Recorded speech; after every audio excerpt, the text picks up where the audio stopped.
Uh. Yo, what's going on? Between the Game Sports back, and this time we're out in Missouri City with a coach I've been knowing for about 10, 11 years right now. This is Coach Jack Morgan. Coach, what's going on? What's going on, Coach? How you been, man? Been good, man. Like the last guy I told him, man, I'm just staying out the way, trying to stay healthy and watching what's going on in the world and stuff like that. So that's about it. How you Yeah, doing?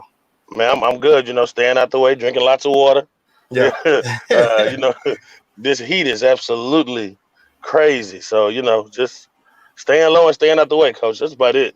Yeah, these I don't think people really understand how hot it gets in Houston, Texas. If those of you in another region or whatever it may be, man, Houston, it gets hot, man. There's no relief from it, and the first official day of summer starts Saturday, I believe. So it's about to get Right, hotter. right, absolutely, and it's early. It hasn't got uh-huh. to August yet. Like it's still early. Like the heat is bad. Like you can. Hey, Yeah, it's hot out there. it's So about to get absolutely, Coach. serious. It's about to get Yeah, for serious. sure. Drink So your let's. water. I am. I got one right here. So let's let's jump right into it, man. Let the people know a little bit about your background and how you got into coaching and stuff like that. So my first taste of coaching started out in Missouri City Middle School or what have you. I was able to get around some really good coaches, Coach Johnson and Coach Guillory, and just watching them and working with the kids or whatever. And I remember saying, this is kind of something I could do. And at that time they had full staff; they were staffed out. Hmm. So the next thing I said was, I was kind of gonna go. Let's try the AAU thing. Let's see how this is gonna work. And back then, when I first started, I was kind of like, I don't know about this AAU thing. I don't know if I'm really feeling it like that. Da da da da da. But Yeah. I tell coaches this all the time. That was the best thing I ever did was go coach AAU. When I started coaching AAU and everything that I learned, and then how I was able to take that and add that to that middle school standpoint, it was phenomenal. I had a great time. So I, Hmm. I loved it, and it was dope. Okay. So what about middle school basketball or sports in general do you remember most about it? I know you moved up to the high school, but just what do you remember from your coaching standpoint and what the kids kind of learned from you? The biggest thing in middle school is that the kids don't understand that you have to pass So the to next thing I play. said was, If the kids are not, if they're in academic trouble, they can't play. I think Mhm. sometimes in those elementary, when they're playing Pop Warner ball or whatever, and that's football or basketball or track, whatever you're playing, you know, your parents are paying for those kids to play. And so what Mhm. happens is that when they get to that seventh grade, they think the same thing happens, and it's like, nah, nah, nah, nah, nah, it didn't work like that.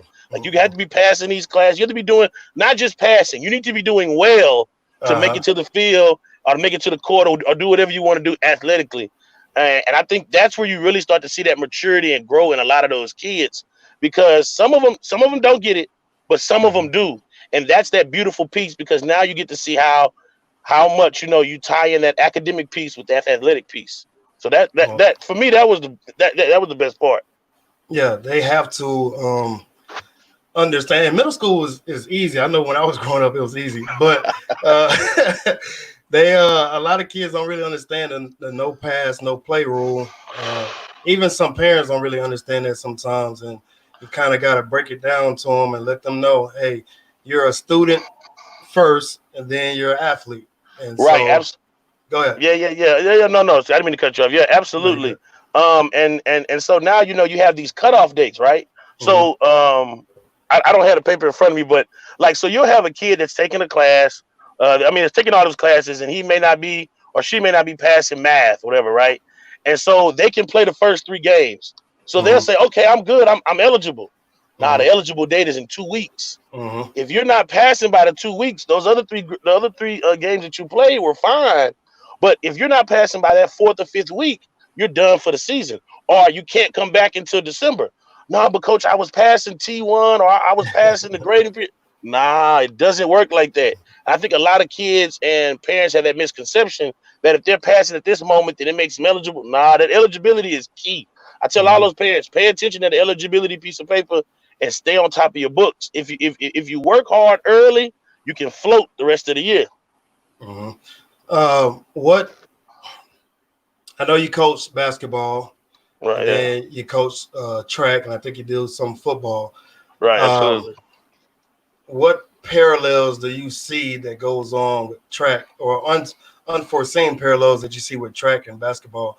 Do they compare? Do they not compare, or what have you? I think some of the unforeseen parallels when you're dealing with basketball, football, and track or any sport particularly, but those three in main is work ethic.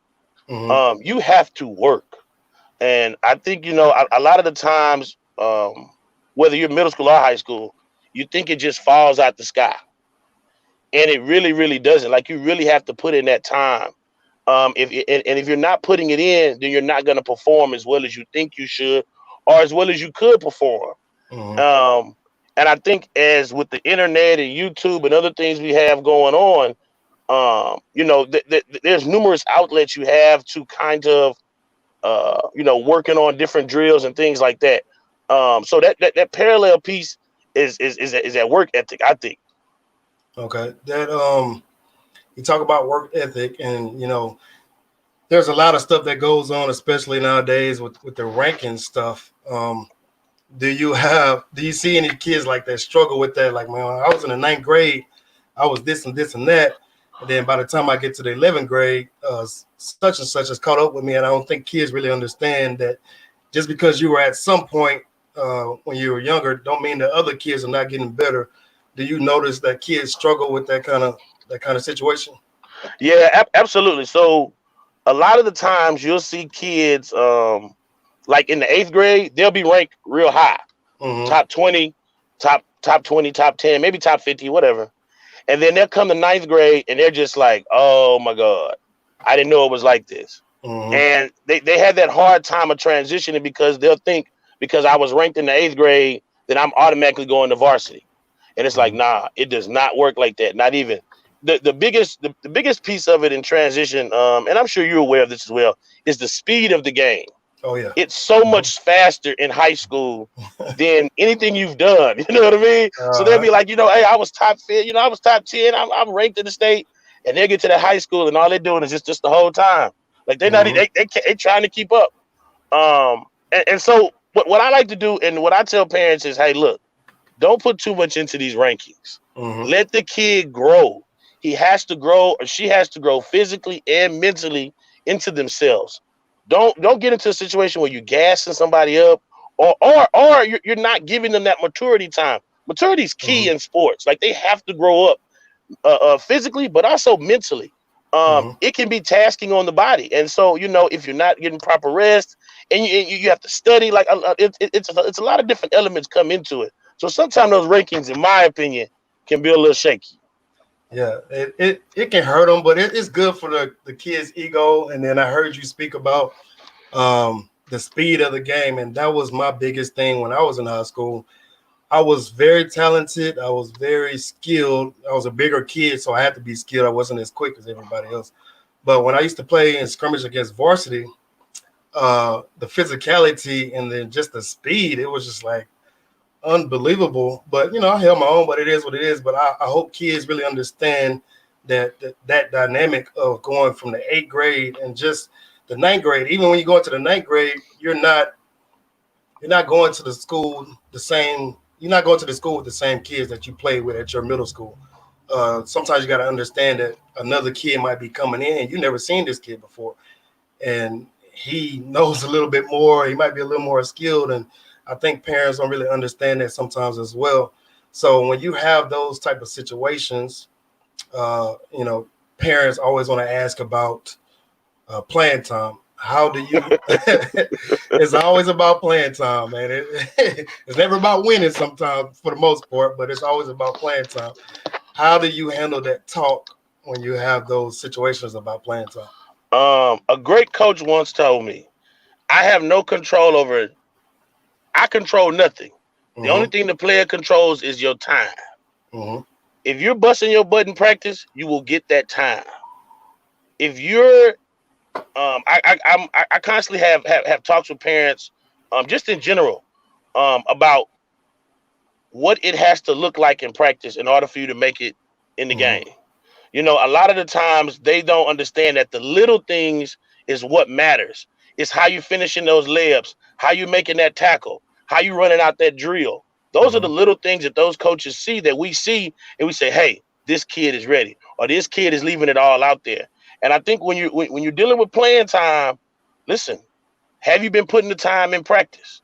If you're not putting the time into practice, then how can you imagine to play during the game? It doesn't. I think sometimes a lot of players, a lot of young athletes get it confused of what I like to call the switch. Like they think they can just turn it on and off. There's only 10 people in the world that can do that. Absolutely. Like it doesn't, Absolutely. it doesn't turn on and off. It's either on or it's always off. There's only a select few people that can do that. And unfortunately, you're not one of them. You know? So if you're on the practice and you're giving it your all and you're on the game, it'll be on. If you're half if you're half doing it in practice, then 9 times out of 10 you're gonna half do it in the game.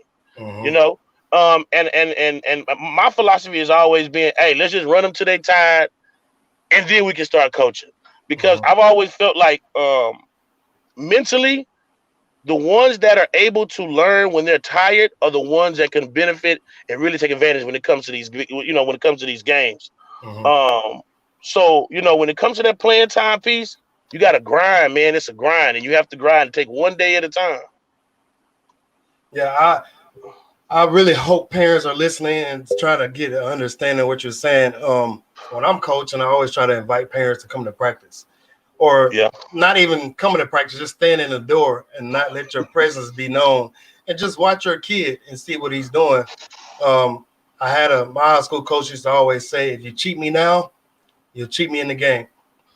And that was very true. And I think about it once I got to SFA and we used to run lines and stuff like that.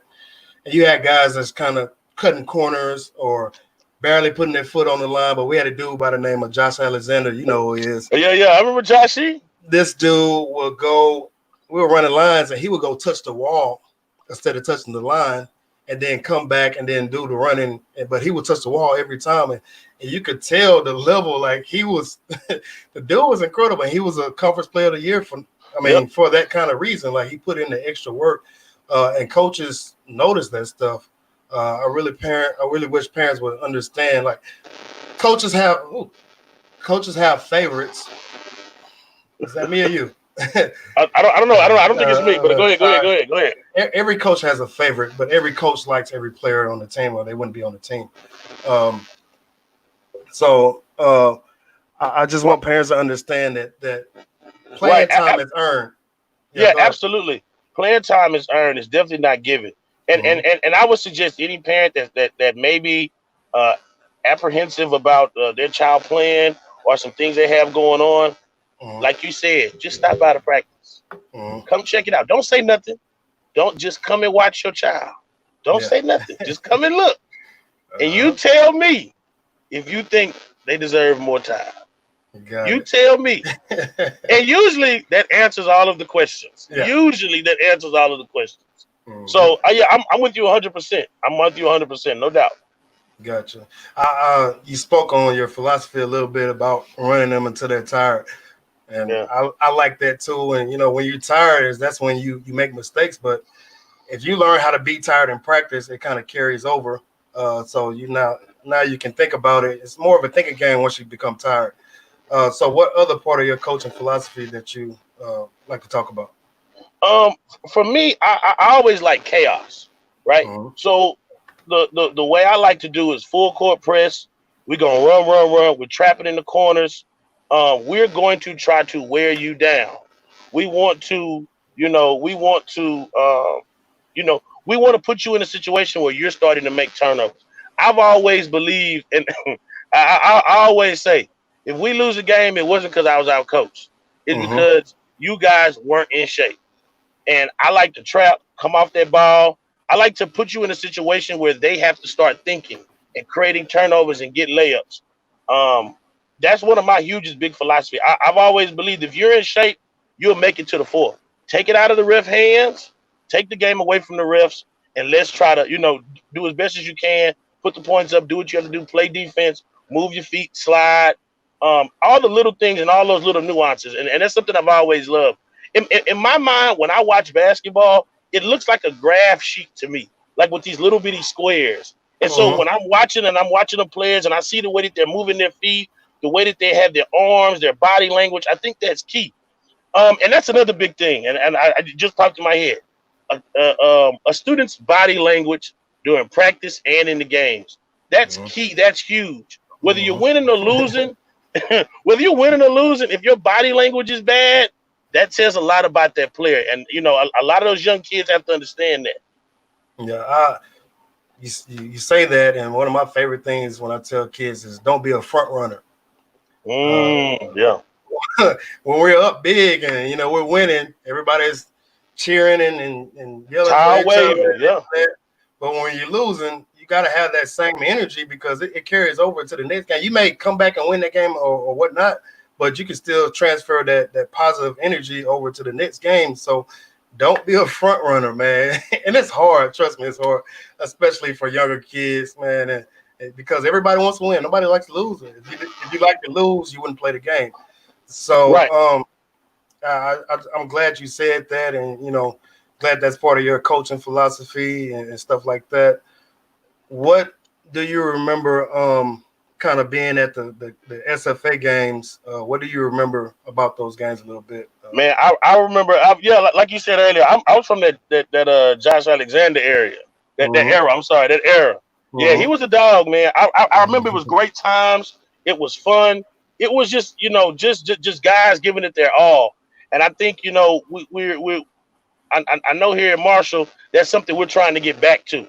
You know, we haven't made the playoffs for a couple years, and that's something we are trying to get back to. One day at a time and that's huge. And I remember talking to you guys and some of the other players, and I think that was one of the major things was just watching that work ethic and that piece of you guys coming in and grinding. And that, for me, that was one thing that always stuck out, that grind, that day-to-day grind. Everybody talks about those games. Yeah, the games are great, no doubt about it. But what does it take to get up to play those games, that work that it takes to get to that point? And I think a lot of people don't understand that piece of it. That grind is something a lot of people don't see because they don't attend practice, and it's what goes on between the games. Just put that plug in there. But it's that grind includes grinding with your coach. Like coaches grind, and people don't understand that. So when you had that grind from the coach and you had that grind from the players and the team, there's a relationship built, and there's just a kind of bond that kind of never be broken. So how important is it for coaches to build a bond with their players, not only on the court or on the field, but off the court or off the field? Man, I think that's a great question. I think with these new kids coming in, the number one thing I've always felt like is that you have to create a bond, right? Whether in practice, in the games is one thing, but do you really know these kids? Like for me, my icebreaker with my players has always been video games. I'm a game guy. You see, I got the headset on. I'm a game guy, no doubt. I am 2K every day. I don't care. Every day, I can't help it. I don't care if we've had a 4-hour practice. I'm getting on this game tonight. We're going to play some 2K tonight. So, you know, I always think that, you know, whether it's the sneakers, I know some of the coaches are into the Jordans and the phone posits. I know I'm a sneakerhead. You know, whatever that piece is, whatever that tool is that you have, creating that bond is key because you really don't know what a lot of kids have going on in their lives. You know, you don't know, you don't know much about this kid's mom, this kid's dad, brothers and sisters, what maybe that child might have going on at home. And so a lot of the times that bond, just coming by the coach's office, just talking. Hey, what's up, man? And for me, I've always said, when I see you, I don't want to talk about athletic stuff. Let's talk about classwork. What your class is looking like. How you doing? Do you need some help in these classes? Let's talk about that academic piece. Because at the end of the day, and you know, and I know as well that eventually the body's not going to be able to do it anymore. So if your mind is where it's supposed to be, then you can always have an opportunity to go out there and be successful. And so, you know, creating that bond with them, and I always feel that's one of my biggest things is that I want you to grow academically. I Mm-hmm. need you to get out here and get it. And having these conversations with these kids is key about academic expectations and success. Got it. Somebody on here said, "Why y'all not chatting?" JC, JCM the brand. Do you know who that is? I don't know who that is. Yeah, that's my That's one of your yeah, that's my guys. brother. Yeah, that's my brother, man. That's my brother, man. Okay. Okay. He said we got to get to it, man. We trying, man. Yeah, we trying, bro. We trying. So, Absolutely. academics is always huge. I'm glad you said that because do y'all have talks with your kids about everybody wants to play Division I sports, Right. and there's almost 500,000 kids, seniors, that play um, basketball across the nation, Right. and I think it's less than 1% that makes it to a Division I level. Yeah, that Uh, number is that number is crazy. it's the Yeah. real deal, man. And so to get there is a privilege, and I hope players that are striving for that to understand that everybody wants to go D1. So do y'all have those kind of talks with kids about, hey, like if you want to be a D1 player, this is what you need to do, and not just athletically but academically? Right, absolutely. We're constantly talking about. I know with our players, we're constantly talking about. Because I think sometimes players don't understand that they'll say, okay, I want to be a D1 athlete. Okay, cool. Mm-hmm. But what does that look like academically? Do you know what the Mm-hmm. GPA requirements are? Do you know what the star scores are? Do you know what classes you need to have to get into these Division I schools? Also, for me, I'm always constantly talking to these students. Definitely about not only D1 schools, but I'm sorry, not D1 schools, but you have your D1 schools, you have your JUCOs, you have your HBCUs. All these different platforms are launching platforms to get you to where you want to be. And I know for me, I'm constantly talking about the academic piece of it. Mm-hmm. And I know our staff that's something we're constantly hitting over the head. Because hey, coach, I'm ready. I've been working out. Go ahead and pull those grades up for me, dog. Let me see what the grades look like, bro. Coach, I'm ready. Go ahead and pull the grades up, man. We and I think a lot of the times they just don't understand how important that is. I constantly tell the kids this. I said, you can be a really great athlete, but if you have so-so grades, you will get beat out by a Mm-hmm. kid that's not as good as you athletically, but better than you academically. And when I say better, not smarter, he just put in a little bit more effort in the classroom Mm-hmm. because those GPA boosts help those programs. If I'm dealing with a kid that has a 3.2 or a 3.3 and you're struggling somewhere around 2.7, 2.6, what does the kid with the 3 look like? You know what I Mm-hmm. mean? Can I coach him up? You know what I mean? Compared to taking this other kid, I hope he's taking it seriousness. I hope he's taking it seriously. I hope he's going to be just as far off academically. So those are the things that we're constantly hitting them on the head about academics. That academic piece is huge, man. Anything can happen to you. You can get hurt, get injured, anything. Gotcha. I see that Hoop Jargon has stepped in the building. Mr. Clifford Franks, he said he has a quote. He heard a quote saying that, I want to see what you think about that. He says that he heard we're setting our kids up for a numbers game that they're not going to win D1 sports. And so what do you think about that? Like D1 is hard, D2 is hard, D3 is hard, JUCO is hard. Some of the best players I ever played in my life is that JUCO, NAIA, and stuff like that. So what do you think about his comment? I think that we've got to use the tools that we have, right? Mm-hmm. So if the tools that we have can put us in a situation, can put our students in a situation, our student athletes in a situation where they can get their education paid for, absolutely.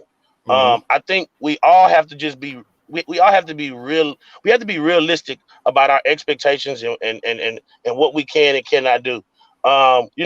Cliff is correct. We definitely want the numbers are so against us. Mm-hmm. As far as like you said, there's only so many schools and there's so many different players we're trying to cipher through and get through, and so you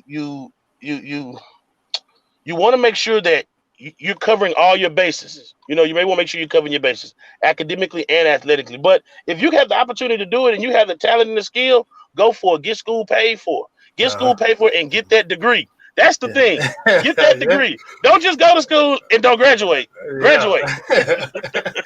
That my pops would always say, man, they can take a lot of stuff from us, but they can't take, once you graduate, they can't take it away from you. Hey, pops is 100% right. 100%, man. And so you talk about all this stuff, and you talk about, you know, keeping it open with kids, and transparency.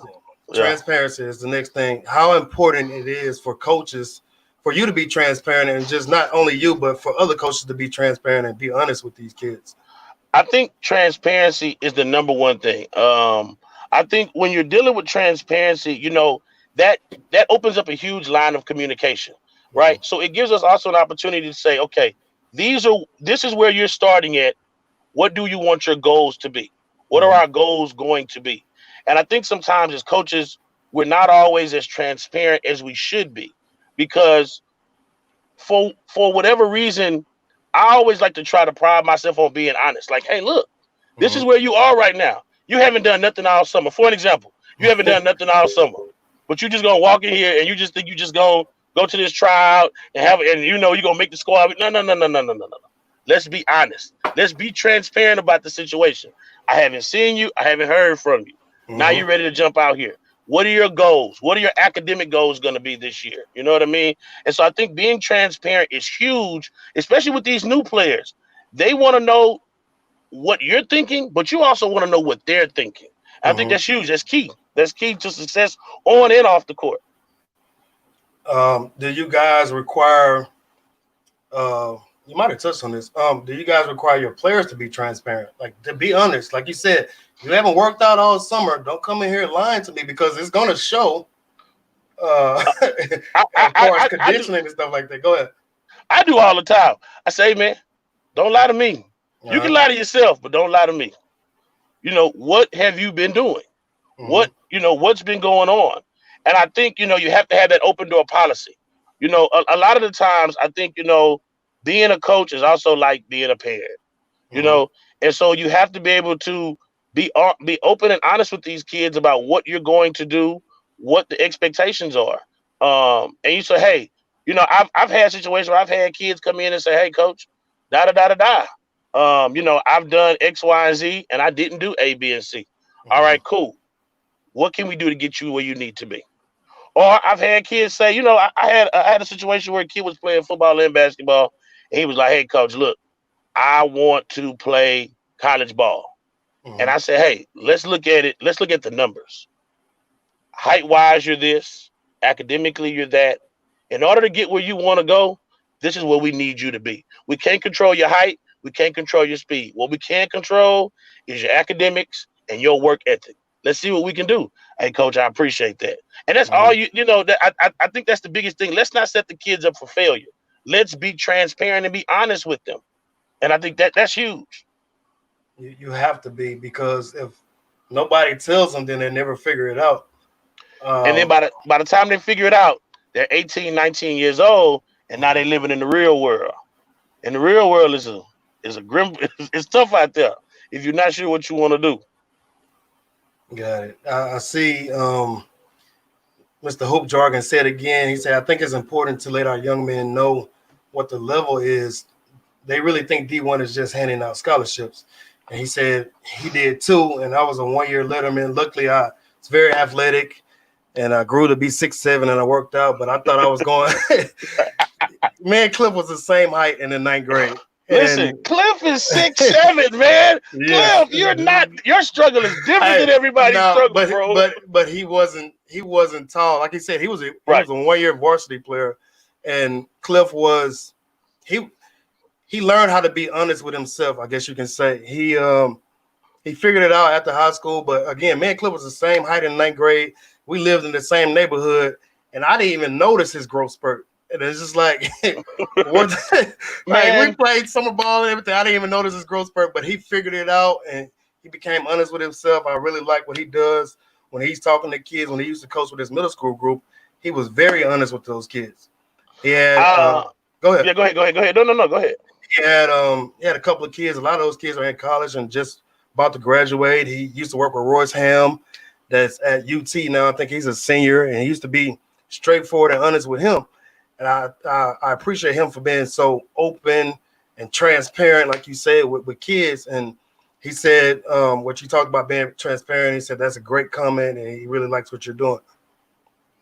Absolutely. I remember this one kid I was growing up with, and this one, like he was okay ninth grade year. He was okay 10th grade year. He was maybe about 6'3", 6'4". He wasn't very aggressive. And I remember to me, I say he disappeared. Like he left, like he went his junior year, left, came back that summer. He was 6'5", 6'6", and I mean, he was just mean. He was just dunking on people. I said, "Where's this kid been the whole? Where have you been?" And he looked me in my eye and he was like, "I just started taking it more serious. I just started putting in that grind." I think sometimes kids, and I don't want to take you all over the place, but I think sometimes kids really don't understand that when you're watching these top athletes, their mamas and dads are not waking them up in the morning. They're getting up at 4:30 on their own. They're going to work out. They're running. They're putting in the jump shots. They're doing whatever it takes to do whatever they need to do. And I think sometimes these kids have a misconception. Like I said earlier, like it falls out the sky. It does not fall out the sky. You've got to put in that work. And you have to be honest with, you have to be honest with yourself. Like you said, that transparency piece, you got to be honest. Like, hey, are you putting in that work to get these scholarships that you want, these offers that you want? And if you're not, then that's where that change comes in. You got to make that change. Got it. You talk about kids, parents not waking kids up, those elite type guys. And two of my favorite stories is one is about Jason Kidd. He said he remembers all his friends going to party. They all going to party. They asking him, "Man, let's go. This is in high school. They're going to this and that, going to this and that." And he was like, "No, man, I got to go to the gym. I got to get in the gym." And he had a vision and a goal. And the other crazy story I like to tell people about Steve Nash. The stories that they say about him around campus. He went to Santa Clara, I think, that he would dribble around a tennis ball going to classes. Like those little things like that separates the Kevin Durant's from the guys that's not playing in the NBA. And don't get me wrong, every player in the NBA deserves to be in the NBA, but those type of guys, you can tell when they are special at a young age. Yeah, absolutely. I'm not gonna say the kid's name because he's still in high school now, but I remember bumping to this kid and I was just like, "What does your day to day look like?" He was like, "Hey, I'm up at 4:00 in the morning. I'm preparing my meals in the morning. I have I got a 45-minute run. When I get back to the house, I take a shower. I get to school about an hour later. I get to school about an hour early. I put up about 200 shots. Get ready to go to class. Go to practice. We go to practice. After practice, I stay around, shoot another 300 shots, do another run, and then get home, go to bed." And I was like, "That's every day." He was like, "Every day." Every day. And it starts at 4 in the morning. He was like, "I'm not going out. I don't want to go to parties. I'm not going to anybody's house." And so it takes that work thing. I remember I had a kid, and I would never forget this. We were it was my AAU team, and we were headed out in Dallas. And there was a kid that was playing for me, real good kid. He was a really good baseball player, really good football player. And we're out at, I think it was at Whataburger McDonald's. And one of the it was a group of young ladies there, and one of the girls asked, she was talking to him, she thought he was cute or what have you. And she goes, "Well, let me give you your Instagram." And he looked at her and go, "I don't have that." And she's like, "Well, why don't you have that?" He was like, "I'm trying to get to the league." He said it straight like that with a straight face. And he was serious. And at that moment, I was like, yeah, his work ethic is crazy. And it is. It's crazy. It shows now. He's going to play D1 ball somewhere. But it was like that for him when he was in the 7th grade. He knew it. He was like, "I don't want any distractions. Nothing that's going to take me away from my goal." And he was like, social media and all that stuff. Like, he just got Twitter this year. His senior year, he just got Twitter. He just got it. I was like, "Where you been?" "Coach, I don't fool around like that." Yeah. So, it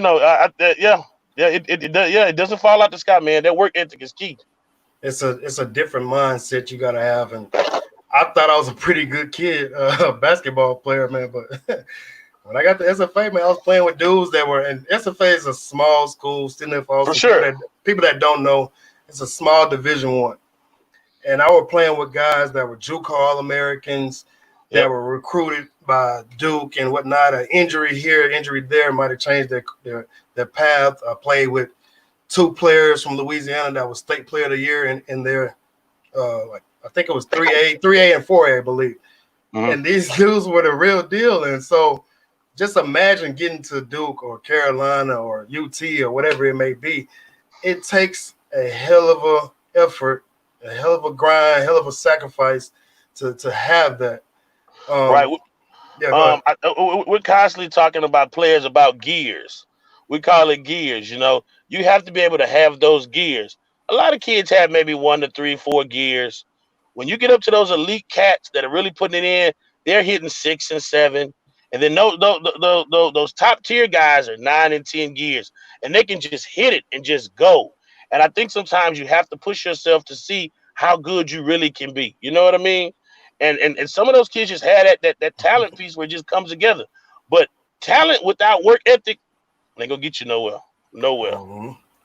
Always, man. As always. I can't remember who says that. I want to say like Ali or something, but I can't remember who says it. Yeah, I can't remember either.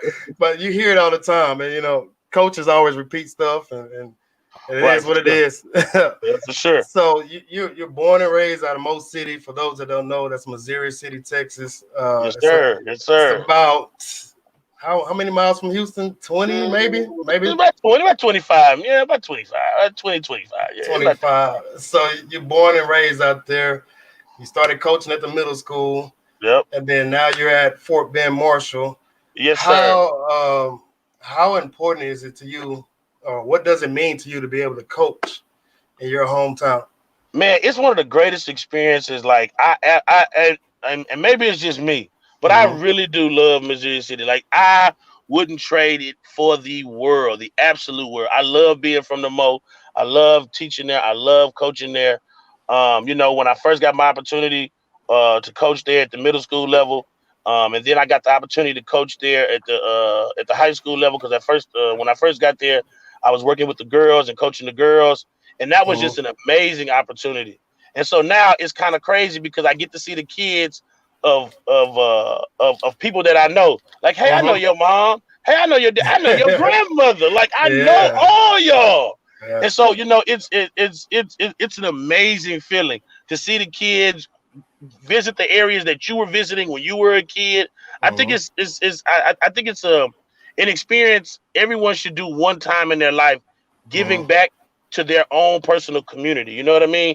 Just giving back a couple of hours a day, a couple of hours, I'm sorry, a couple of hours a week. Just take that moment to step back and reach that hand out and try to. And I've always tried to do that in Missouri City, whether that's going to the park Saturday morning and just chilling and hanging out, uh, you know, or just having quick conversations. I mean, I used to live right over here and this, that, and the Yeah. third. And I think sometimes that helps the kids understand where you're coming from and where they're coming from. Like, hey, coach, just like me. You know Uh-huh. what I mean? And so that helps again with building relationships. Yeah. The It's crazy that you say that because the elementary school that I work at, is literally across the street from the church that I grew up in. And so these kids, when I'm talking to these kids, I'm like, hey man, I'm just like y'all. So trust me, like it can be done. And a lot of kids will say, man, coach, man, I'm not going nowhere. I'm not smart enough, this and that. Like, bro, Yeah. you gotta believe, man. I've been all over the place. One, because of education, two, because of athletics. But it can be done. And I came back here to work here because to show you kids that it can be done. And so I'm pretty sure that's how you feel when you see kids out and about, and just let them know that the world is bigger than Missouri City. The world is bigger than Houston. Like, get out and take it for yourself and just get out there. I always have to tell my students, whether they're students or former players or just my players in general, you got to leave the house. Mhm. You've got to grow up. You've got to get away from where you are. How do you ever set goals or try to aspire for something if you don't go anywhere? You know what I mean? Whether that's down the street to the football game, to the Texan game, whatever it is, You've got to get up out and explore. And I think when you can do that, that creates that hunger in you to want to succeed. Mm-hmm. I'm looking at some of the comments, and Cliff asked Mr. Hoop Jargon. For those that don't know, Cliff. Hoop Jargon is a very, very great sports group on Facebook. I suggest you look it up if you really like sports. And it's not just about basketball; it's about football. It's about Everything. hockey, everything, and it's it's basically a Houston group and a Dallas group. If you're a Cowboys fan, go in there with thick skin. If you're a Texans fan, go in there with thick skin. He asked, were you at Marshall when John Walker was there? Because I believe you coached him when he was at during AAU. Yeah, he was there. If I remember correctly, he was there at Missouri City that 8th grade year, which would have been my first year there. Mm-hmm. Yeah, I know Jay Walker. Yeah. He was there. He went to I think Texas A&M first, and then came to Texas Southern. He's a really good kid. He's another kid with some dog in him. Yeah. It's going to be some great things to see what he does over there at Texas Southern. I'm excited to see what he can do. So for sure, we're trying to set up some things. We got to see what happens with this COVID stuff. But I know we were talking about possibly having him come back, and, do some workouts and things like that, just to give our players and, anybody else that wanted to come check out an opportunity to come see, what it looks like to hoop on that level. You know what I mean? It's one thing for us to tell the kids what it looks like, but it's another thing to get in that fire with them. You know what I mean? I remember John Walker. He played with I know he played with my boy Cliff when he was younger, and then he played. I want to say he's a Hoop Stars kid, Superstars kid, John Urie kid. I want to say, I can't remember, but I remember seeing him, and it's just like, okay, once he figures it out, he's gonna be a problem. Yeah. I think it's about 6'10" now, so I hope he excels at Texas Southern. Absolutely, yeah. About 6'10", 6'11", long kid, plays the three, can shoot the ball, get to the rack. One thing that stood out about him is that he listens. That was one thing I really liked about him. He listens, and he's going to figure out what it takes to try to win. And that was one thing that stood out about J-Dub. He like I said, he was a really good kid, and he was a dog of an athlete for sure. Got it. I'm switching over to about you personally. You've been coaching for a while, but yes, sir. What is your ultimate goal in coaching? I want to get to the collegiate level. I've done some things for some college coaches now. I love coaching basketball. I love coaching girls basketball. I love coaching boys basketball. When I first started coaching, I started coaching girls, and so for me, that's the next thing is that I want to try to get to that next level on that collegiate level. My biggest thing is I want to see kids become successful. I want to see kids go to school, get that scholarship, and become successful. And that's always been my number one goal, was to see my former students, my former academic students, and my athletes grow up and do something with their life, be successful, and give back to the people that were given to them. That's always been my goal. Everything else I could care less about. You have to give back. It's just, and I guess you figure it out once you become an adult. And my dad always talked about that too. What he always wanted me and my brothers to do was to give back, because it's the right thing to do, because you made it to an age that some people may have not made it to. So it's your right, or your it's an honor to give back to kids and let them know, like, hey, go out here and do this. I'm gonna give you the best wisdom that I can, but it's up to you to kind of figure it out. And I heard you mention that you coach girls and you coach boys. Which one did you like better? I love both. Both are super intense. Both have their not issues, but both have their, I guess, the issues or whatever. Issues are a good thing. I don't mean that negatively. I mean, I think I love coaching girls. Like, to this day, I love coaching girls basketball. I've learned a lot coaching my boys, though, a lot. So I mean, that's like you asking me to choose between my own children, man. Like Okay. I love basketball. Though. That's what I'm gonna say. Right after I get on the phone with you, I'm gonna go play some 2K anyway. Like Okay. I love this joint. So absolutely.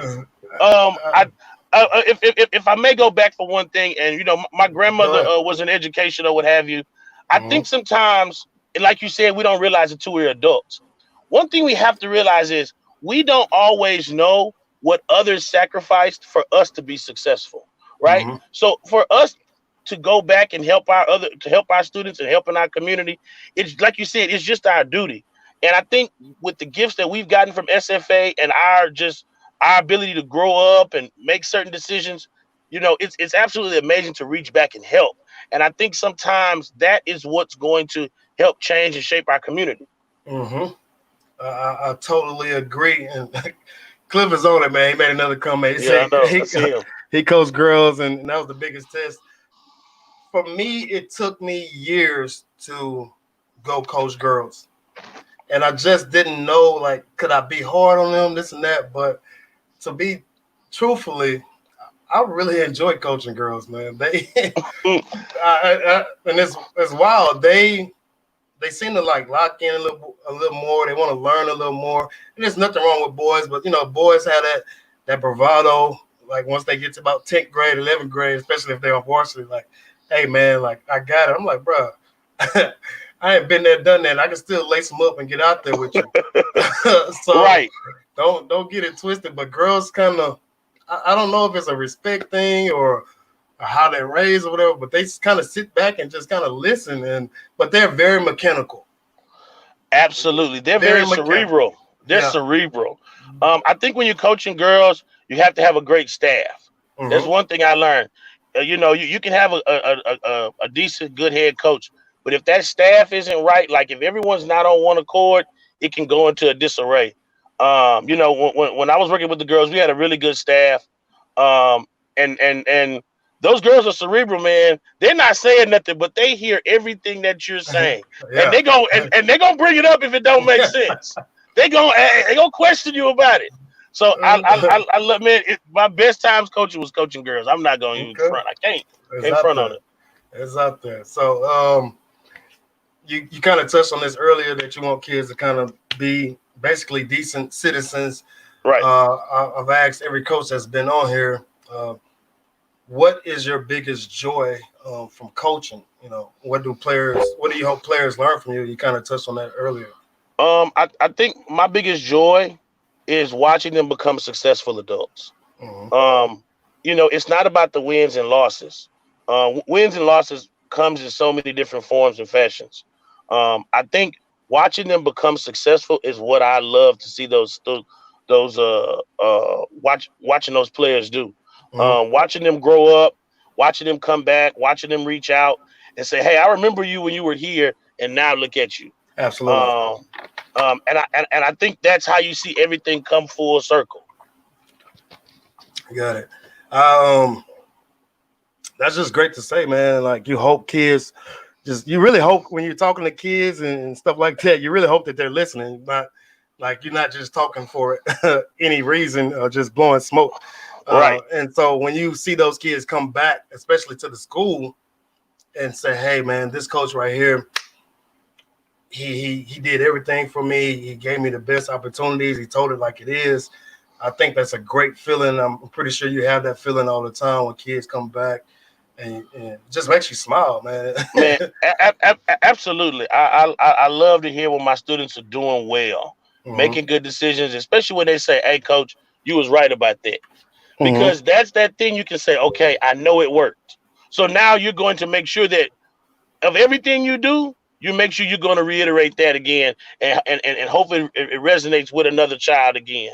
But I think like I said, for me, it's not about wins and losses. It's about watching you grow up to become a successful adult. Mm-hmm. Got it. Now I like to do the rapid fire questions. Um, in 2 or 3 words, describe the question. And first thing is first. You already kind of touched on this, but I was going to ask you 2K, Okay. 2K or Madden. 2K. I haven't played Madden since like 2012. I played Madden recently. I have Madden. I play it, but uh, when you get so used to playing 2K, it's just faster. You know what I uh, mean? If Madden, you picking a play, you got to say 2K. Let's go. Let's go. Let's go. Let's go. Let's go. So yeah, it's just faster pace. So I've gotten used to that now. But at first, I was a Madden head, but that uh, 2K took off. So 2K for sure. yeah. I used to be a Call of Duty person, and now I barely even Touch it, load it man. up. But Yeah. Call of Duty, man, it's gotten whatever. I ain't gonna talk about that. So I've asked, I asked this to every other coach, man, and he meant so much to the game of basketball, and then not just the game of basketball, but outside of life. People our age, we watched him grow from a young man, even though he's a little bit older. Watched him grow from a young man to a man, like in our eyes. Kobe Bryant. Man, it's crazy. So, like for me, while Kobe was playing, I was never really a Kobe fan, right? So it was Mm-hmm. always Mike, Mike, Mike, Mike, Mike. Nothing else but Mike. Nothing matters. 2 plus 2 is Mike. Period. Doesn't matter. There's no other answer. And then once I heard about Kobe passing, I was at my car wash. I was at the car wash getting my car wash, and I called the assistant coach and I said, "Hey, I think Kobe died." And he was like, "Nah, man, you playing?" I said, "Nah, I think I'm serious." Uh-huh. And so what happened was, at that moment, it hit me how much I'm like, I'm gonna really miss this guy. Mm-hmm. And so I really found myself going back and watching those old games, and I just was astonished. I said, "This guy is a dog. They just don't make them like this anymore." And I felt bad. I started going online trying to find some Kobe's. I gotta get some Kobe's, man. Uh-huh. Absolutely. I will never, you know, underestimate or take these days for granted. And that's one big thing I took from that. You know what I mean? Mm-hmm. Life is too short and too precious to not leave it all out there. Mm-hmm. Um, and so we constantly want to make sure we're making good decisions and doing things the right way. And so, watching Kobe and the way he played, I've always felt to this day that's the right way to do it. Absolutely. I tell people, I wasn't the biggest Kobe guy until about 2009. Okay. Um, and it's just his work ethic and his ability to understand everything from top to bottom, from the head coach to the other head coach to what the other players are doing. And you could just tell, and his love for the game, his love for film and everything like that. I just it was a huge blow for me personally, and I couldn't believe it. Those type of dudes are not supposed to die in that fashion. Um, it's just unthinkable. But when life goes on, like you said, and you got to live it to the fullest. My next thing is Stephen F. Austin. It's a great school, man. You know what I mean? Go Lumberjacks. It's a great pace. There were some other schools that I wanted to go to or thought about uh, going to, but it was close enough for me to get home if I needed to, but mm-hmm, far enough away where I ain't had nobody bothering me. You know what I mean? mm-hmm, I would tell anyone. Matter of fact, one of my boys, his son's going to Stephen F. Austin, and like whenever they go back. mm-hmm. Um, it was a great place to grow. You learn a lot about yourself. You know what I mean? I think sometimes there are internal challenges and internal conflicts that we kind of run away from. And for me, Stephen F. Austin put those conflicts and those challenges in front of me, and it made me who I am today. So I absolutely love and appreciate it, and I love the campus, no doubt about it. Yeah, out there in Nacogdoches, Texas, man, y'all look it You up. know, back of It's nowhere. nowhere. It's nothing to do out there but the school. So you gotta love it to attend there, and just like how you say, man, that's how I feel the same way. And my last one is just how I feel about Houston. I'm gonna ask you, man, Missouri City. What does it mean to you? I always used to say this when I was a kid, and I said now, it's the greatest place on earth next to Disneyland. I love Mm-hmm, it. It's further enough away to where you have your own identity as a person, as mm-hmm, far as getting away from Houston, but it's close enough for you to want to go, to do anything you want to do in Houston. Missouri City is a great community, has great talent. I think Missouri City has some of the best talent in the country.